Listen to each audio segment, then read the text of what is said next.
नमस्ते। यही भदौ 13 गतेदेखि एमसीसी औपचारिक रूपमा कार्यान्वयनमा गएको घोषणा गरिएको छ। यद्यपि एमसीसी को नाममा अमेरिकनहरू खेल्न थालेको आज होइन, वास्तवमा त्यो अघोषित कार्यान्वयन धेरै वर्ष अगाडि सुरु भइसकेको थियो। आजभन्दा 6 वर्ष अगाडि यो सम्झौता भएको हो र त्यो भन्दा 7 वर्ष अगाडि यसको सर्वे भएको हो। बाबुराम प्रधानमन्त्री भएको बेला एमसीसीले प्रवेश गर्यो र अमेरिकनहरू एउटा टोली बनाएर लगातार 5 वर्ष चाहिँ तपाईको अध्ययन गरे। नेपालको कुन सेक्टरमा एमसीसी को नाममा कुन सेक्टरमा हात हाल्दाखेरि उनको चाहिँ तपाईको एउटा योजना अगाडि बढ्छ भन्ने हिसाबले त्यो चाहिँ 2010 देखि 2015 सम्म उनले अध्ययन गरेका थिए।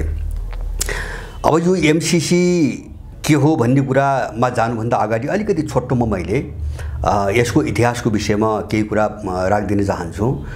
अमेरिकाले यो शताब्दी सुरु भएपछि यो यूएस एड अथवा एक्सन एड जति पनि संस्थाहरू छन्, विशेष गरिकन यूएस एड, त्यसबाट आफ्ना सुरक्षा चाहिँ योजनाहरू अगाडि बढाउन चाहिँ गाह्रो परेको देखेपछि सन् 2002 मा एमसीसी बनाएको हो हैन। उले भनेको छ जस्तो यूएस एड विशेष गरिकन चाहिँ तपाईको विकास निर्माणको नाममा केन्द्रित हुने, यद्यपि त्यसले पनि अमेरिकनहरुकै स्वार्थ अगाडि बढाउँछ, तर त्यसको विधान विकास निर्माणमा केन्द्रित भएको हुनाले सबै कुराहरू उसमार्फत जान नसकिने निष्कर्ष अनुसार 2002 मा एमसीसी चाहिँ बनायो।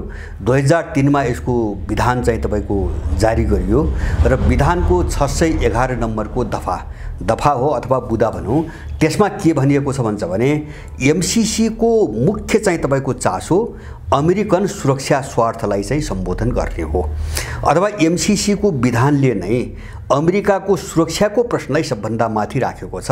त्यसैबाट प्रश्न हुन्छ यो सैन्य चाहिँ तपाईको संगठन हो, विशेष गरिकन पैसाको प्रलोभनमा अथवा चाहिँ विकासको चाहिँ बाहिर चाहिँ कुरा देखाएर उसको सुरक्षा सम्बन्धी योजनाहरू अगाडि बढाउने एउटा चाहिँ संस्था हो भन्ने कुरा उसको विधानले स्पष्ट रूपमा भन्छ। अब मैले अलिकति जस्तो अहिले एमसीसी कार्यान्वयनमा अगाडि बढ्यो मैले किन भनिरहेको छु भन्छ भने जस्तो यो कार्यान्वयनमा गइसकेपछि मेरो आफ्नो निष्कर्ष छ, नेपाल अफ्रिकी देश मालीको दिशामा अब चाहिँ अगाडि गइसकेको छ। यसको नतिजा के हुन्छ अहिले हामी अनुमान नगरौं, तर मालीको दिशामा नेपाल चाहिँ प्रवेश गरिसकेको छ। मैले मालीको दिशा भनेर दुईवटा चीजलाई संकेत गर्न खोजिरहेको छु। एउटा चाहिँ एमसीसी को नाममा अमेरिकाले त्यहाँको जमिन जंगल अथवा चाहिँ तपाईको खनिजहरू चाहिँ कब्जा गरेर हैन, जस्तो नेपालमा जुन गर्न खोजिरहेछ कब्जा गरेर, जस्तो बेलगाम, एकातिर बेलगाम लुट र अर्कोतिर जमिन अधिग्रहण गरेर एकदम सामरिक हिसाबले र आर्थिक हिसाबले महत्त्वपूर्ण जमिन सबै अधिग्रहण गरेर उसले भकाभक विदेशी कम्पनीलाई बेच्न सुरु गर्यो र मालीलाई लगभग मालियन जो जनता थिए उनलाई चाहिँ तपाईको अब त्यहाँको प्राकृतिक स्रोत साधनबाट पुरै वञ्चित गर्न थालेपछि मालीमा सैन्य विद्रोह भएको हो र सैन्य विद्रोहपछि चाहिँ तपाईको सेनाले गल हत्यारे एमसीसीलाई त्यहाँबाट निकालेको हो। त्यसैले मालीको दिशा भन्ने शब्दले चाहिँ दुईटा चीज प्रतिनिधित्व गर्छ। एउटा चाहिँ उनीहरुको बर्बरता नेपालमा सुरु भयो हैन, स्रोत साधनको लुट र अरु चाहिँ जस्तो यहाँ चाहिँ नेपालसँग स्वतन्त्र तिब्बतका उनका योजनाहरू पनि जोडिएका छन्। यसको निम्ति उनले गर्ने चाहिँ अपराधहरू एउटा पाटो भयो र दोस्रो पाटो अब त्यो चरणमा गइसकेपछि यसका विरुद्धमा विद्रोह बाहेक अब अर्को कुनै पनि विकल्प छैन हैन। त्यो विद्रोह मालीमा त सेना देशप्रति इमानदार थियो, सेनाले विद्रोह गर्यो हैन, यहाँ सेनाले गर्छ भन्ने चाहिँ ग्यारेन्टी छैन, तर विद्रोह हुन्छ। किन भन्छ भने उनी जुन मिसनमा आएका छन् त्यो मिसनले मान्छेलाई विद्रोहमा लग्छ, अनिवार्य रूपमा विद्रोहमा लग्छ र नेपाल अन्तर्राष्ट्रिय द्वन्द्वको एउटा अखाडा पनि बन्छ। अब हामीले यो कोणबाट चाहिँ कसरी अब बहस गर्ने भन्ने एउटा चाहिँ तपाईको प्रश्न खडा भएको छ। मैले अलिकति जस्तो अहिले विशेष गरिकन जस्तो एमसीसी तपाईको पारित गर्दा मैले भने नि अनुसन्धान गर्दा हैन, जस्तो 2010 बाट यिनले अनुसन्धान सुरु गरे। यद्यपि त्यो चाहिँ मलाई लाग्छ त्यसबेला यिनको जो अनुसन्धान थियो त्यो फ्री तिब्बत मुभमेन्टसँग विशेष गरिकन जोडिएको थियो। यहाँको स्रोत साधन, प्राकृतिक स्रोत साधन र फ्री तिब्बत मुभमेन्टसँगै जोडिएको थियो।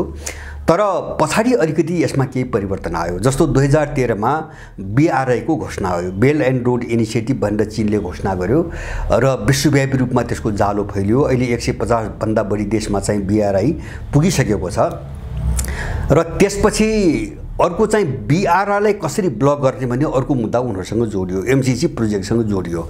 जस्तो अहिले हामीले देखिरहेका छौँ चीनसँग भएका सम्झौताहरू कुनै पनि कार्यान्वयन गर्न नदिएर जो यहाँ रोक्न लगाइएको छ, त्यसैले बुझाउँछ BRI लाई ब्लक गर्ने अर्को एउटा एजेन्डा चाहिँ तपाईको इन्कोसमा पर्यो र परिस्थिति जसरी बदलिँदै गयो नि, एजेन्डा पनि बदलिँदै गएपछि MCC को पुरानो सम्झौतामा पनि धेरै सुधार, संशोधन र पूरक सम्झौता गराउँदै आएको छ हैन।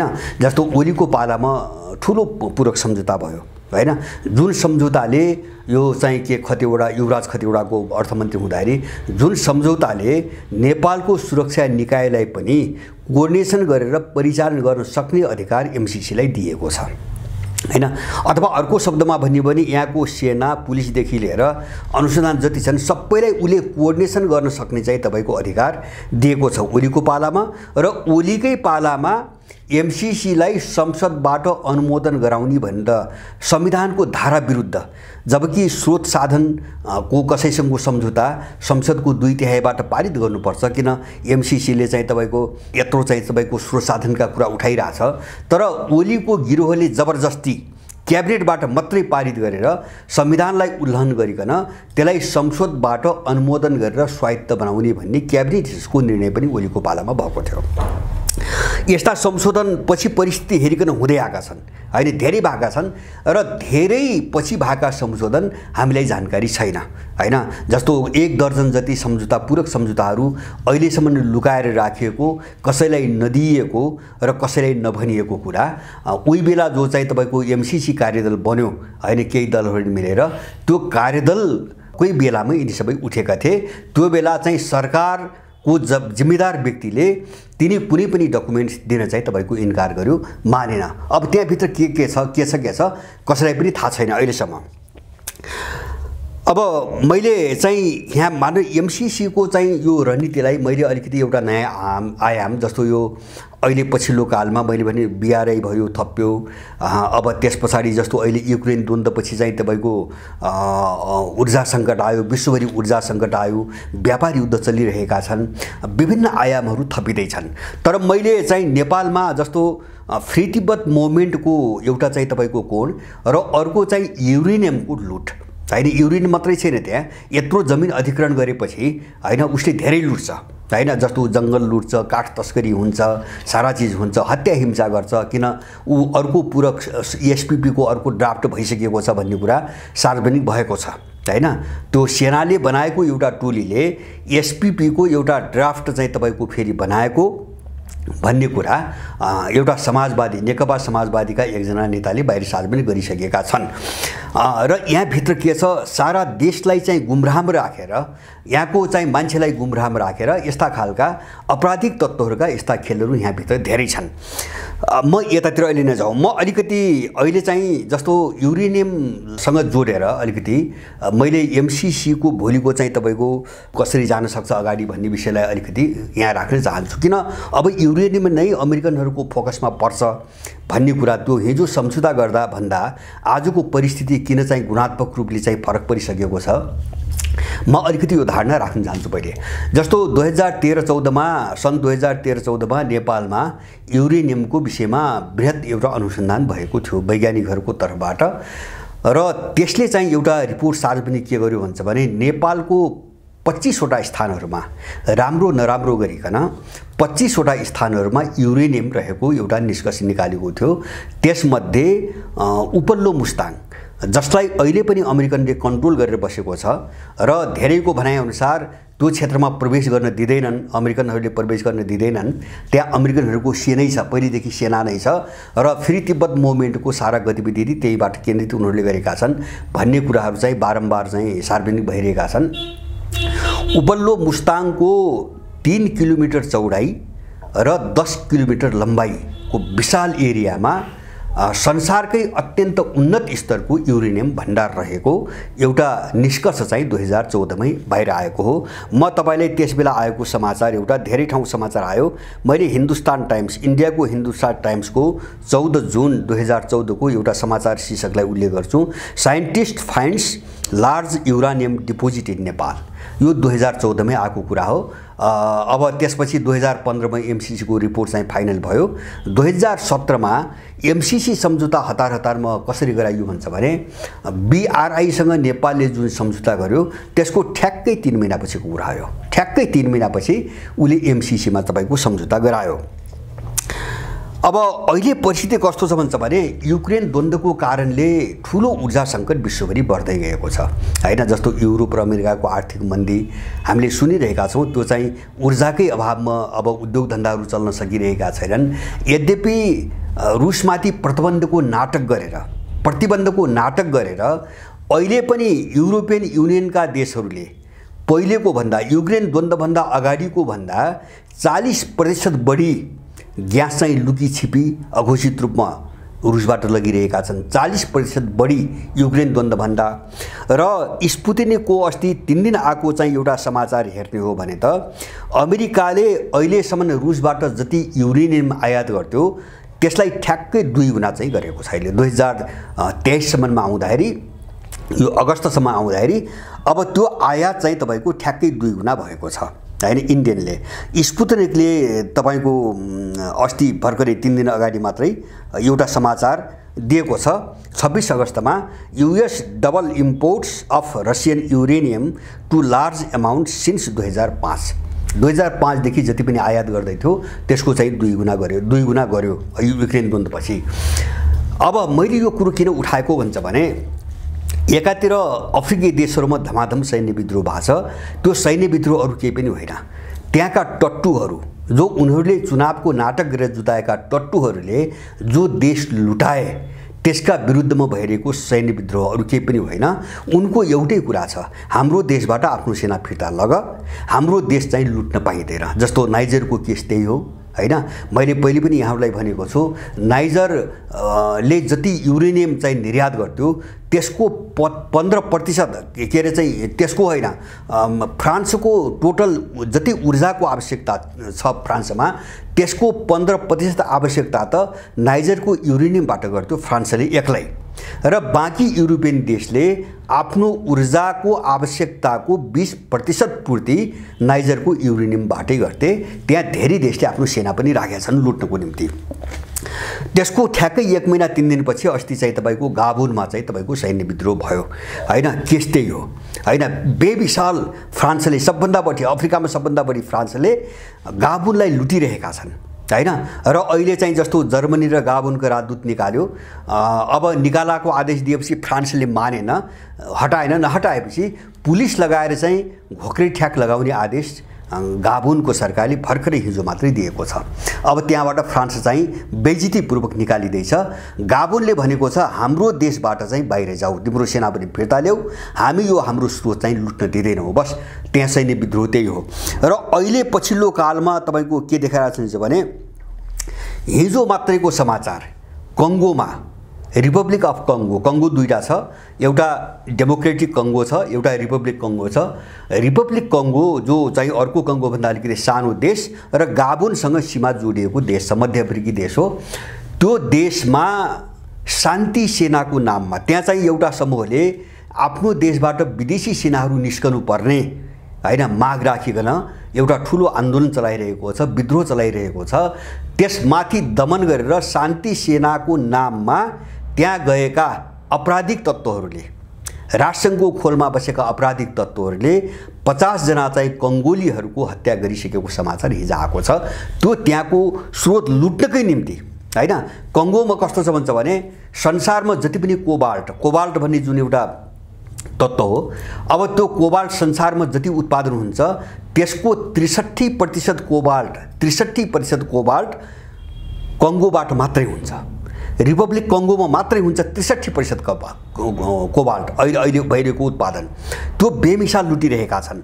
त्यसपछि तपाईको जस्तो सुन भयो, हीरा भयो, टिन भयो, अथवा चाहिँ तपाईको तेल भयो, ग्यास भयो, प्रशस्त खानी हैन, जस्तो चाहिँ तपाईको कङ्गो पनि, जस्तो गाबोन जस्तो नाइजर के थियो भन्छ भने अफ्रिकाको चौथो ठुलो चाहिँ तेल निर्यातक देश थियो। त्यो सबै उनले लुट्या थिए। अहिले त्यो गाबोनमा सर्यो, हुँदा अब कङ्गोमा त्यही लक्षण देखिन थाल्यो हैन। अब यो जो अत्याचार उनले गरिरहेका छन् नि, अफ्रिकामा एउटा चाहिँ पश्चिमाहरूको विरुद्धमा एउटा लहर सुरु भएको छ हैन। जस्तो धेरैले त्यसलाई स्प्रिङ रिभोल्टको नाम दिइरहेका छन् हैन, वसन्तको चाहिँ तपाईको विद्रोह, वसन्तको विद्रोहको नाम दिइरहेका छन्। र मलाई लाग्छ यो एउटा लहर हो, उपनिवेशवाद विरुद्ध, साम्राज्यवाद विरुद्ध, लुटका विरुद्धको लहर हो। यो रोकिने सम्भावना छैन। अफ्रिकाका जुन देशमा हैन पश्चिमाहरूले सेना लगेर लुटिरहेका छन्, मलाई लाग्छ सबै देशबाट यिनीहरू अब निकालिन्छन्, किन युक्रेन द्वन्द्वपछि अब परिस्थिति चाहिँ उल्टिसकेको छ। मैले देखाउन खोजेको एकातिर यिनले जहाँ लुटेका छन् तिनी सबै स्रोत बन्द हुँदैछन्, जस्तो अफ्रिकाका स्रोत बन्द हुँदैछन्, नम्बर 1। दोस्रो, मैले अघि नै भने रुसबाट अमेरिकाले हैन अहिलेसम्मको इतिहासमा 2 गुणा बढी, पहिलेको भन्दा 2 गुणा बढी युरेनियम आयात गरिकन चलाइरहेछ। त्यो कुनै दिन बन्द नै हुने हो हैन। अहिले युक्रेन द्वन्द्वलाई हेर्दाखेरि त्यो कुनै दिन बन्द हुने हो। रुसले पनि पैसाको निम्ति चाहिँ तपाईको बेचिरहेछ, बुझिकन बेचिरहेछ र आफ्नो अर्थतन्त्रलाई मजबुत बनाएर राखि पनि रहेछ, तर त्यो कुनै दिन बन्द हुने हो। अब रुसबाट पनि बन्द हुँदा दिन अथवा चाहिँ अफ्रिकाबाट बन्द हुँदा दिन यो पश्चिमी अर्थतन्त्र चल्ने के अरे त, यो सबै डुब्छ। त्यसकारणले अहिले यिनीहरूका आँखा जहाँ ऊर्जाको स्रोत छ, पश्चिमाहरूका आँखा विशेष गरिकन अमेरिकनहरू त्यहाँ केन्द्रित भइरहेका छन्। ती देशहरूलाई चाहिँ तपाईको एउटा ठुलो खुनी चाहिँ तपाईको युद्धमा, खुनी सङ्घर्षमा चाहिँ झोकेर बर्बरतापूर्वक हत्या गरेर, जस्तो मैले कङ्गोको कुरा गरेँ, भोलि ठ्याक्कै त्यही स्थिति नेपालमा आउँछ, आइ नै सक्यो हैन। उनीहरू बलपूर्वक चाहिँ तपाईको यहाँ हत्या हिंसा गरेर यो लुट मचाउने योजनामा आइरहेछन् भनेपछि अब यही हिसाबले सायद यही प्रयोजनको निम्ति मैले धेरैपल्ट भनेको छु, एमसीसी प्रावधानमा केही खतरनाक भन्नलाई भने दलालहरू, अपराधीहरू, उसले चाहिँ काममा खटाएका कर्मचारीहरू, यहाँका यिनीहरूले ठुलो अनुदान प्रोजेक्ट भने हैन, निजताको चाहिँ हद नागेर यिनले झुट कुरो बोले हैन। तर एमसीसी सम्झौतामा जुन प्रावधान छन् ती सम्झौताहरूले यो कहिले काहीँ पनि चाहिँ अनुदान हो, अनुदान न ऋण न अनुदान हैन, यो केही पनि होइन, यो एउटा मिलिटरी प्रोजेक्ट हो, लुटको प्रोजेक्ट हो भन्ने कुरा स्पष्ट पार्छ। जस्तो अमेरिकन संविधान लाग्ने, अमेरिकन कानुनहरू सक्रिय हुने हैन, नेपालका कानुनले काम नगर्ने, उनको प्रोजेक्टमा काम गर्ने मान्छेहरूले जस्तासुकै अपराध गरे पनि नेपालको कानुनले नछुने हैन, अमेरिकनहरूको आफ्नो रोजगारीको सुरक्षा, अमेरिकनहरूको एमसीसी प्रोजेक्टको त्यसको चाहिँ आफ्नो उत्पादन के भनेको हैन, कसैले पनि जवाब दिँदैन। अमेरिकाको उत्पादन नेपालमा के हो, ट्रान्समिसन लाइन बनाउन आएको भन्छ देखाउन, त्यसको उत्पादन भने के हो, त्यसको रोजगारी भने के हो, त्यसका कानुन यहाँ किन लाग्ने हैन, अथवा त्यसको प्रोजेक्टका मान्छेले बलात्कार हत्या गरे भने नेपालको कानुन आकर्षित नहुने कारण के, यतिले पनि बुझाउँछ एउटा आपराधिक एउटा तपाईको मिसनमा एमसीसी आएको छ। अब यहाँ चाहिँ तपाईको मैले तपाईको मालीको कुरा गरेँ हैन, जस्तो अहिले मैले भने चौतर्फी यिनीहरू सङ्कटमा छन् अहिले। जस्तो चीनले पनि पछिल्लो कालमा धमाधम चाहिँ आर्थिक प्रतिबन्ध लगाइरहेछ अमेरिकालाई ठेक्न गाह्रो भइसकेको छ। अहिलेसम्म उसले प्रतिबन्ध लगाउँथ्यो, तर पछिल्लो कालमा चिनिया प्रतिबन्धको कारणले अमेरिकन ठेक्न नसक्ने भइसकेको छ र उनले प्रत्येक महिना आफ्नो मान्छे पठाइरहेछन् चीनलाई फकाउन हैन। जस्तो ब्लिङ्केन गए विदेश मन्त्री, त्यसपछि चाहिँ उनको चाहिँ अर्थमन्त्री गइन् एलेन हैन, जेनेट एलेन गइन्, अनि हेनरी किसिन्जरलाई पठाए। अहिले भर्खरै चाहिँ तपाईको उनको व्यापार मन्त्री सायद चीनमै छन्, उनी फर्केका छैनन्। अब लगातार गइरहेछन् चीनलाई मनाउनुको निम्ति। एउटा त चीनको जो व्यापार चाहिँ तपाईको युद्ध हो, यसबाट कसरी जोगिने हैन एउटा उनको समस्या। दोस्रो, चीनसँग सम्बन्ध अलिकति सुधार गरेको नाटकमा हैन रुससँग सम्बन्ध कसरी बिगार्ने दोस्रो मुद्दा, र तेस्रो मुद्दा चाहिँ चीनलाई अल्मल्याएर चीनका विरुद्धमा पूर्वी एसियामा एउटा बलियो मोर्चा कसरी बनाउने। त्यो तीनटा खेलमा चाहिँ अमेरिकनहरू अहिले लागिरहेका छन्। अब यसैलाई जो एमसीसी परियोजना मैले यहाँहरूलाई पहिले भनेको थिएँ, जस्तो नेपालमा केही घटनाहरू आउँछन् नि, बडो अपत्यारिला रहस्यमय अथवा चाहिँ आकस्मिक त्यस्ता जो घटनाहरू आउँछन् घटनाहरू कुनै छुट्टै योजनासँग जोडिएर आउँछन्। जस्तो यो बीचमा मैले भनेको थिएँ जस्तो सुनकाण्ड आयो, भुटानी काण्ड आयो, ललिता निवास काण्ड आयो हैन।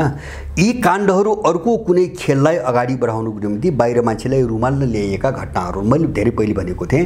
त्यही साबित भयो र यिनी सबैलाई काण्डमा फसाएर तर्साएर जस्तो सुनकाण्डमा चाहिँ आरजुलाई अथवा चाहिँ तपाईको के रे ललिता निवासमा प्रचण्ड बाबुरामलाई अथवा चाहिँ तपाईको अहिले पछिल्लो चाहिँ के रे सुनकाण्डमा पनि यिनी सबैलाई हालेर किन सबैले गरेका हुन्छन् उनले उस्काइदिने हो, बाहिर ल्याइदिने मात्रै हो, ल्याइदिए आतंकित पारे त्यसपछि आफ्नो मिसन अगाडि बढाउन सहमत गराइसकेपछि सबैलाई चाहिँ मिलाए जस्तो अहिले सहमति भयो नि तीनटै काण्ड दबाउनुको निम्ति दलीय सहमति भइसकेको छ। किन विदेशीहरूले जेको निम्ति यिनलाई अप्ठ्यारोमा अक्करमा पारेका थिए त्यो काम गराउन राजी भइसकेका छन्। त्यसकारणले यो बाहिर आउने घटनाहरूका पछाडि के छ त्यो हामीले राम्रोसँग बुझ्न सकेनौँ भने हामी अनावश्यक रूपमा गलत शक्तिहरूको रणनीतिमा हामी विभाजित भइरहेका छौँ। जस्तो पछिल्लो कालमा धरान लगायत केही ठाउँहरूमा जो चाहिँ स्थिति देखिया छ होला यसमा मान्छेका चाहिँ भावना छन् अथवा चाहिँ मान्छेका आफ्ना कल्चर छन्, परम्पराहरू छन् आदि इत्यादि। अब त्यसमाथि अब राज्यको खेल त पहिलेदेखि छ। जस्तो राज्य र दलहरूले जहिले पनि दोहोरो मान्छेलाई उचाल्ने, पछाड्ने, लडाल्ने अथवा त्यस्ता बिउ राखेर संविधान कानुन बनाउने यस्तो खेल त दलालहरूले गरि नै राखेका छन्। तर पनि अब यसका पछाडि अर्को एउटा डिजाइन जस्तो यस्ता चाहिँ सेन्टिमेन्टसँग खेलेर कसरी एउटा साम्प्रदायिक चाहिँ हिंसा अगाडि बढाउने भन्ने एउटा खेल तीव्र रूपमा अगाडि बढेको छ। म एउटा चाहिँ तपाईको जस्तो एउटा मैले अरूलाई पछिल्लो कालमा अब यो गोरु सोरुका कुराहरूलाई लिएर चाहिँ सानातिना कुराहरू चाहिँ आछन्। त्यसमा चाहिँ पेन्टेसन छ, पश्चिमाहरूको पेन्टेसन छ, आरएसएसको पेन्टेसन पनि छ हैन। राई लिम्बू मुर्दाबाद भन्ने जस्ता आपराधिक शब्दहरू पनि त्यहाँ प्रयोग भएका छन् हैन। तिनी मान्छे नेपाली होइनन् त्यो सबैलाई थाहा छ। इन्डियाबाट आएका मान्छेहरूले कसरी प्रोभोक गर्ने भनेर त्यहाँ लागिरहेछन् र सबैको मिसन के छ भन्छ भने हिन्दूको नाममा सबैलाई ब्ल्याकमेलिङ गर्ने र भजाउने इन्डियनहरूको कोसिस र चाहिँ तपाईको हिन्दू अथवा हिन्दू बाहुल्यता अथवा त्यसमा पनि भन्नुस् न उनीहरूको भाषामा खस हैनका विरुद्ध चाहिँ तपाईको एउटा हौवा खडा गरिकन पूर्वतिरको जो चाहिँ किराँत सभ्यता हो यसलाई कसरी सिद्ध्याएर चाहिँ तपाईको इसाईकरण गर्ने उनको मिसन भट्काउने विरुद्धमा एउटा शिविर खडा गरेर त्यसलाई इसाईकरण गर्ने त्यहाँको सभ्यताको बचाउको निम्ति यिनले गरेको होइन। यस्ता खेलहरू अहिले तीव्र रूपमा भाछन् र यो अनायास अहिले भइरहेको छैन।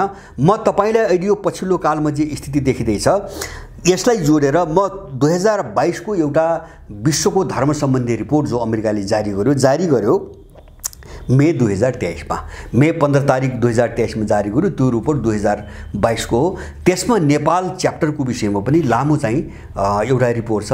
त्यसमा चाहिँ उसले प्रष्टै भनेको छ अमेरिकाले हैन क्रिस्चियनहरूलाई काम गर्न निकै चाहिँ कठिन भएको, स्वतन्त्रता नदिएको हैन, अब कठोर चाहिँ नीति अपनाएको, दण्ड गर्ने गरेको आदि इत्यादि धेरै कुराहरू छन्। र हुँदा के छ भन्छ भने कस्तो चाहिँ गलत चाहिँ तपाईको रिपोर्ट ल्याएको छ भन्छ भने क्याटल भन्ने शब्द प्रयोग छ। क्याटल भनेको चारवटा खुट्टा भएको जनावर, ती कुनै पनि काट्न दिइदैन, क्याटलहरूलाई काट्न दिइदैन भन्ने खालका हास्यास्पद कुराहरू पनि रिपोर्टमा ल्याएको छ।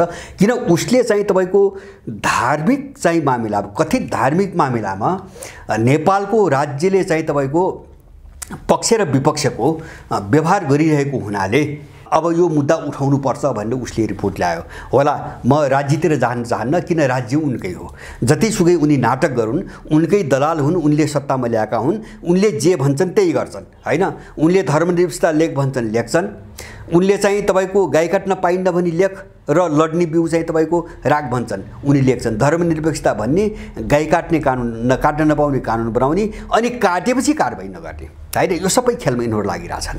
त विदेशीले त्यही अमेरिकन युरोपियनले जे भन्छ ठ्याक्कै त्यही अनुसार यिनले कानुन संविधान सबै बनाइरहेछन्।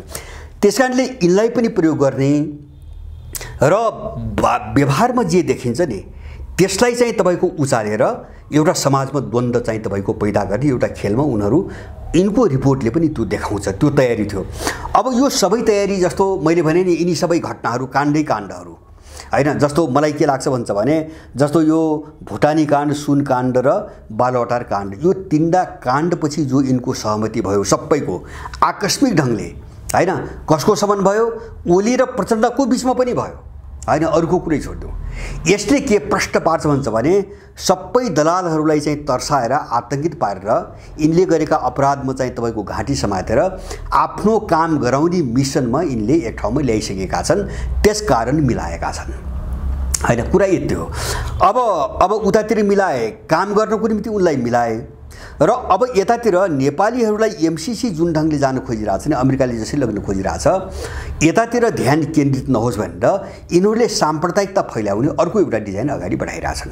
कसरी सामाजिक द्वन्द्व खडा गर्ने, मान्छेलाई त्यहाँ विभाजित गर्ने र त्यसको कभरमा, त्यसको छायामा चाहिँ एमसीसीका यो परियोजनाहरू अगाडि बढाउने। जस्तो एसपीपी सम्झौताको अर्को ड्राफ्ट भइसकेको छ भने जो कुरो सार्वजनिक भइरहेछ, यसले के देखाउँछ भन्छ भने साम्प्रदायिकताको एउटा उन्माद हैन, मान्छेको ध्यान त्यतातिर चाहिँ बरालेर अब यिनीहरू अर्को एउटा खतरनाक खेलमा लागिरहेछन्। अब त्यसकारणले मैले के देख्छु, मैले निष्कर्षमा भन्छ भने जस्तो हामीले एउटा चिज हेरौँ, जस्तो नेपालको भूराजनीति यसरी गिजुलिएको छ, यति जटिल भइसकेको छ र यसरी भत्किसकेको छ जग्गैबाट, यदि कसैले यसलाई सहज ढङ्गले, सामान्य ढङ्गले, बिना कुनै क्षति यसको निकास निस्कनुपर्छ भनी सोचेको छ भने त्यो बिल्कुलै भ्रम हो। त्यो बिल्कुलै भ्रम हो हैन।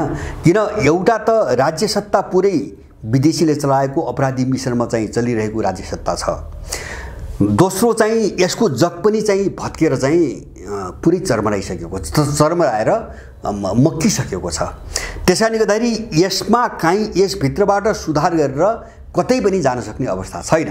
यसको अर्थ के हो भन्छ भने नेपाल एउटा चाहिँ तपाईँको अनपेक्षित, अनिश्चित भनौँ, अझ अनिश्चित हिंसा र मुठभेडको दिशामा चाहिँ तपाईँको अगाडि बढिसकेको छ हैन। यो हामी सबैले स्वीकार गर्नुपर्छ। मेरो आफ्नो बुझाइ त के हो भन्छ भने यद्यपि सुरुदेखि यो नभइदिएको भए राम्रो हुन्थ्यो, नहुनु पर्थ्यो, तर देश जुन ठाउँमा छ यो ठाउँलाई, यो अवस्थालाई साँच्चीकै भित्रबाट बुझ्ने हो भने हामीले यसको सामना गर्ने सोच बनाउनु बाहेक ठुलो बुद्धिमानी अर्को केही पनि हुँदैन। यो कामना गरेर केही पनि हुनेवाला छैन। एउटा विस्फोटको चाहिँ तपाईँको दिशामा नेपाल जानै पर्छ। किन त्यसले कमसेकम के गर्छ, एउटा विस्फोटले के गर्छ भन्छ भने नेपाल र नेपाली विरुद्ध पर्दाभित्र जति पनि षड्यन्त्र भइरहेका छन्, अपराध भइरहेका छन्, यिनलाई पनि सतहमा ल्याउँछ र सबैलाई चिन्न र बुझ्न र त्यसको सामना गर्न सजिलो पार्छ। जस्तो एउटा उदाहरण दिउँ, युक्रेन द्वन्द्व एउटा कडी कस्तो भयो भन्छ भने मैले अफ्रिकाको भने नि, अफ्रिकाभरि अब एउटा विद्रोहको लहर सुरु भयो। अब युरोपियन र अमेरिकनहरूको चाहिँ तपाईँको मुटु हल्लिएको छ हैन। युरोपियन युनियनका प्रमुख विदेश नीति प्रमुख, विदेश विभाग प्रमुख वा विदेश मन्त्री जेसुकै भन्नुहोस्, जोसेफ बोरेलले त एउटा प्रतिक्रिया दिए। युरोपको घटना अब चाहिँ अफ्रिकाको अहिले गाबुरमा घटना घटेपछि, नाइजरपछि गाबुरमा घटना घटेपछि त्यो युरोपियनहरूको निम्ति एउटा ठुलो चुनौतीको रूपमा आयो। यसमा गम्भीरतापूर्वक चाहिँ तपाईँको अफ्रिकाको पोलिसीको विषयमा हामीले पुनर्विचार गर्नुपर्ने अवस्था आयो भन्ने बोलेका छन्। उनीहरूको जगै हल्लिसकेको छ अहिले। अब त्यसकारणले गर्दाखेरि अब नेपालमा उनले त्यही गर्छन्। जस्तो अफ्रिकामा गरे नि, अफ्रिका सबै छताछुल्ला, सायद मलाई लाग्छ मैलाई पनि र यहाँहरू धेरैलाई पनि थाहा थिएन। जस्तो अफ्रिकामा फ्रान्स जस्तो देशले, हामीले बाहिर हेर्दाखेरि अमेरिका मात्रै गर्थ्यौँ, फ्रान्सको त्यत्रो लुट अपराध रहेछ अफ्रिकामा, धेरै देशहरूमा हैन। अब अझ साँच्चै के भन्नुहुन्छ भनेपछि त अफ्रिकाका अधिकांश देशमा फ्रान्सकै अत्याचार रहेछ, उसकै बेमिसाल लुट रहेछ। र ती देशहरूमा मैले सबै वेबसाइट हेरेँ, जहाँ जहाँ सैन्य विद्रोह छ त्यहाँका भाषा मारेर, त्यहाँका धार्मिक संस्कृति मारेर सबै फ्रेन्च, सबै देशमा चाहिँ अफिसियल भाषा फ्रेन्च छ। ल तपाईँको नाइजरमा पनि त्यही देखिन्छ, गाबोनमा पनि त्यही देखिन्छ, अहिले चाहिँ कङ्गोको समस्या आइरहेछ त्यहाँ पनि त्यही देखिन्छ। अब त्यहाँका सबै चिज मारिदिने, त्यहाँ लुट्ने मात्रै होइन, त्यहाँको मौलिकता पनि मारिदिने हैन, उनको उभिने जग्गै सिध्याइदिने, आर्थिक रूपमा पनि लुटेर कङ्गाल बनाइदिने र त्यसको निम्ति जबरन सेना राखेर चाहिँ तपाईँको हत्या हिंसा अगाडि बढाउने। फ्रान्स जस्तो एउटा अहिलेको भूराजनीतिमा एउटा सामान्य देशको त त्यस्तो अत्याचार तपाईँको छ भनेपछि अमेरिकाले के गरेको हुँदो हो विश्वभरि। त्यसकारणले नेपालमा त्यही हो। जस्तो उनको नीति चरित्र जो देख्छौँ नि विश्वभरि अहिले हामीले, जस्तो अमेरिकाको गतिविधि जो देखिरहेछौँ नि, यो सबै हेर्दाखेरि नेपालमा एमसिसी कुनै चाहिँ के अरे ट्रान्समिसन लाइन चाहिँ बनाउने हिसाबले जान्छ भन्ने कुराको प्रचार त उसकै कर्मचारीले गर्ने कुरा भयो। हामीले व्यवहारमै देख्ने कुरा हो। अमेरिकनहरूले यहाँ हत्या हिंसा सुरु गर्छन्। अब हत्या हिंसा सुरु गर्छन् किनभने दुईटा चिज छ। एउटा विरोधलाई दबाउनुको निम्ति पनि उनीहरू गर्छन्, किन उनलाई मुद्दा लाग्दैन, उनले गरेको अपराध चाहिँ नेपालमा आकर्षित हुँदैन, उनले त्यो सम्झौता गराइसकेका छन्। दोस्रो चाहिँ उनीहरूका अगाडि जो ऊर्जा सङ्कट जबरजस्त रूपमा आइरहेछ नि विश्वभरि, उनको अर्थतन्त्रै डुब्ने चाहिँ अवस्था छ हैन। रुस जस्तो शत्रु देशबाट निर्यात भएको युरेनियमले थेगिरहेको छ अमेरिका हैन। भनेपछि अब भोलि चाहिँ त्यो डुब्नबाट कसरी बस्ने एउटा जबरजस्त चाहिँ चुनौती उनका अगाडि छ। त्यसको निम्ति युरेनियम लुट्नको निम्ति उनले नेपालमा जे पनि गर्ने मानसिकतामा आइरहेका छन्। हामीले यो चिज आजदेखि बुझ्नुपर्छ। र अन्त्यमा मैले जस्तो अब यो बुझ्नुपर्छ त कसरी जाने भन्ने कुरा आउँदा, जस्तो हामी केमा स्पष्ट अब हौँ भन्छ भने केही चाहिँ सडक छाप जोकर हैन, जोकरहरूका मैले कुरा सुन्दैछु हैन। कोही प्रचण्डको मोर्चामा बसेका छन्, एमसिसी कार्यान्वयन हुन दिन्नौ भन्छन् हैन। अब कोही चाहिँ तपाईँको कार्यदल भनी बनाए, आफै पारित गरी, तिनकै पार्टीले पारित गर्यो। पारित गर्दाखेरि पनि चाहिँ त्यो पार्टीमा बसिरहेछन् हैन, त्यही पार्टीलाई मानिरहेछन्। अनि चाहिँ अब यसका विरुद्धमा जानुपर्छ, यसले नेपाल सिद्ध्याउनु भयो पनि बोलिरहेछन्। यस्ता जोकरहरूबाट जोगिनको निम्ति म चाहिँ सबैलाई विनम्र अनुरोध गर्दछु। किन भन्छ भने विदेशीले यहाँ के गराइरहेछ भन्छ भने यो विदेशीकै खेल हो, म अरू केही पनि बुझ्दिनँ। के गराइरहेछ भन्छ भने अब ती पार्टीभित्र जो मान्छे भट्किन्छन् तिनी मान्छेलाई बेकुब बनाएर एउटा थुन्ने अर्को खोर त तयार पार्नु पर्यो। जस्तो माओवादी हामीले लामो समय देख्यौँ नि, एमसिसीको विषयमा घाँटीका नसा फुलाएर मात्रै पुगेन, सडकमा आएर पनि एमसिसी मुर्दाबाद भन्ने जो फोरीहरू थिए ती फोरीहरूले त्यो पारित गर्दाखेरि हात उठाए हैन। जो सुरुदेखि एमसिसीको विरुद्धमा बकवास गर्दै हिँडे उनीहरूले पारित गर्दाखेरि चाहिँ तपाईँको हात उठाए, समर्थन गरे। अब यो खेल के हो भन्छ भने असन्तुष्ट तबकालाई बाहिर निस्कन नदिने र त्यो तबकालाई के भ्रम पारे त भन्दाखेरि हामी जस्ता मान्छे पनि त छौँ यहाँभित्र हैन, यसको विरोध गर्ने हामी जस्ता मान्छे पनि छौँ हैन। तिमी मात्रै निस्केर के हुन्छ, तिमी मात्रै पार्टी विरुद्धमा चाहिँ विद्रोह गरेर के हुन्छ, गरे सँगै गरौँला, हामी पनि छौँ। अनि मान्छेलाई आशा देखाउने, अल्मल्याउने र त्यसलाई चाहिँ नष्ट गर्दै जाने। जस्तो मैले भने माओवादी, एमाले, माधव नेपालका सबै ग्याङतिर थिए यस्ता मान्छेहरू हैन। अब तिनी सबैले पारित गरिदिए। पारित गरेपछि के भयो भन्छ भने त्यो एमसिसीको विरुद्धमा जो मान्छे उर्लिरहेको थियो नि हैन, त्यसको दिमागमा त झट्का लाग्यो र ऊ निराश भयो, ऊ शिथिल भयो, त्यसको प्रतिरोध क्षमता कमजोर हुँदै गयो। यसरी चाहिँ प्रतिरोधको मानसिकता जो विकास हुँदै जान्छ त्यसलाई कमजोर बनाउँदै जाने रणनीतिमा यस्ता खालका चाहिँ बुख्याचाहरू यिनले परिचालन गरिरहेका हुन्छन् विरोधको नाममा। त्यसकारण यिनी अर्को आवरणका यिनी जासुसै हुन्, यिनी उनीबाट खाएका मान्छेहरू हुन्, यिनी देश लुटेकै मान्छेहरू हुन्। यस्तो मान्छेको भ्रम परेर होइन कि कसरी चाहिँ तपाईँको नेपालको भुराइन्टमा मैले सुरुमा भने हामी मालीको बाटोमा हामी जानै पर्छ, हामी मालीको बाटोमा हामी जानै पर्छ, हामी विद्रोहको बाटो हामीले समात्नै पर्छ। होइन भने अब नेपाल एउटा ठुलो जोखिमको दिशातिर गइसकेको छ। यद्यपि मैले बारम्बार भनेको छु र मैले अहिले पनि म त्यसमा स्पष्ट छु, सार्वभौम सत्ता अथवा चाहिँ भौगोलिक अखण्डताको कोणबाट नेपाल चाहिँ अब डुब्ने खतरा होइन, डुबिहाल्ने खतरा मैले विश्वको भूराजनीतिक ध्रुवीकरण सबै हेर्दा मैले त्यो खतरा अहिले देख्दिनँ। जो खतरा 3-4 वर्ष अगाडि मलाई महसुस हुन्थ्यो, यिनले नेपाललाई विभाजनै गरेर अर्को इजरायल बनाउने अथवा चाहिँ त्यस्तै कुनै मोडेलको अर्को एउटा राज्य खडा गरिकन हैन, त्यसलाई बेस बनाएर चाहिँ अगाडि बढ्ने यिनको जो रणनीति थियो, अब त्यो खतरा चाहिँ अलिकति टरेको देख्छु। किन विश्वको भूराजनीति एकदम शत्रुतापूर्ण भइसक्यो, एकदमै शत्रुतापूर्ण भइसक्यो, वारपारकै दिशामा गइसक्यो। अब त्यसकारणले गर्दाखेरि नेपालमा त्यो कोणबाट हात हाल्न यिनीहरूलाई सहज अब छैन। तर अर्को चिज के हुने भयो त भन्छ भने जस्तो सत्तामा बस्ने वा यो कथित प्रजातन्त्रको चाहिँ यो गन्दा राजनीति गर्ने हैन, अपराधिक तपाईँको राजनीति जो मान्छेले गरिरहेछ नि, यसको कारणले नेपाल चाहिँ अनपेक्षित र अस्वाभाविक खालको एउटा खुनी सङ्घर्षको दिशामा नेपाल चाहिँ पसि नै सकेको छ। अब त्यसको मात्रा कति हुन्छ, कसरी हुन्छ, त्यो म अहिले अनुमान गर्न सक्दैन। त्यो चिज चाहिँ विश्वको चाहिँ समग्र ध्रुवीकरण कसरी अगाडि बढ्छ त्यसमा निर्भर गर्छ हैन। जस्तो अमेरिकनहरूले त्यो ढङ्गले अगाडि बढ्ने सामर्थ्य कति राख्छन्, त्यसको काउन्टर अन्तबाट हुन सक्ने सम्भावना कति हुन्छ वा हुँदैन, यो सबै चिजमा भर पर्ला। रणनीतिहरू यसको आधारमा बन्छन्। तर चाहिँ एउटा खुनी लडाईँको एउटा बाटोमा चाहिँ तपाईको नेपाल पस्यो र अब यो सबै भत्किसकेपछि यो आवश्यक पनि छ, म त्यो पनि भन्छु, यो आवश्यक पनि छ।